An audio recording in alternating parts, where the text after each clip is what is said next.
Jesus sê, werk my woorde in jou lewe in, is daar 'n uitnodiging om te leef op 'n ander manier. En hy wys vir ons daai manier. Ons leer iets van sy manier van lewe deur die skrif.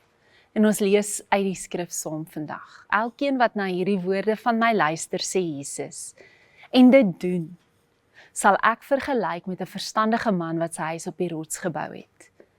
Die reën het geval, die waterstrome het gekom en die winde het gewaai en teen daardie huis aangestorm. En dit het nie geval nie, want sy fondament was op die rots. En elkeen wat na hierdie woorde van my luister en dit nie doen nie, sal vergelyk word met 'n dwaase man wat sy huis op die sand gebou het.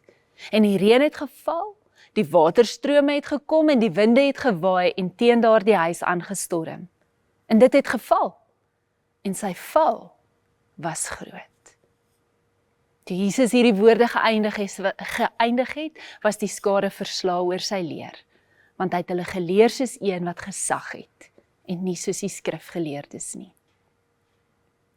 Vandag staan ons by die beweging waarop Jesus se hele beeld eintlik draai, en in die message parafrase, Engelse parafrase staan daar, wanneer hy sê, die een wat my woorde hoor en dit doen, daai frase word vertaal as, if you work these words into your life. Ek hou van die manier waarop dit gestel word, want Jesus sê nie bloot dat ons sy woorde moet hoor, bewonder, memoriseer of selfs daarmee saamstem nie. Dis alles moontlik sonder dat enigiets in ons verander.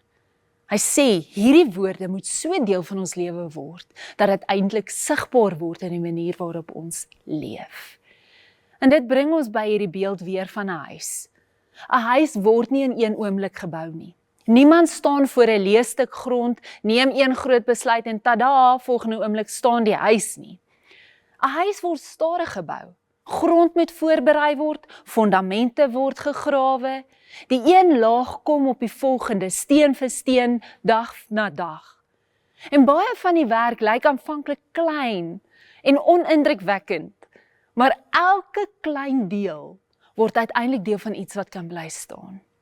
En dalk help daardie beeld ons om anders oor geestelike groei te dink. Ek dink ons kan soms te dramaties daaroor dink. Ons wag vir daai groot oomblik waarin alles verander. Die konferensie, die gebed, die besluit, die oomblik waarin ons skielik anders gaan wees. En natuurlik is daar betekenisvolle oomblikke in ons reis met die Here waar dit met ons gebeur. Daar's tye waarin iets diep in ons skuif en ons weet dat ons nie weer heeltemal dieselfde gaan wees nie. Maar die grootste deel van 'n lewe saam met Jesus word waarskynlik nie in groot oomblikke gevorm nie. Dit word gevorm in die gewone lewe.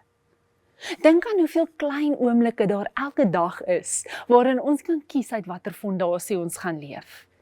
Iemand sê iets waarmee ek nie saamstem nie, en alles in my wil onmiddellik reageer. Maar ek onthou Jesus se manier van lewe en kies om eers te luister.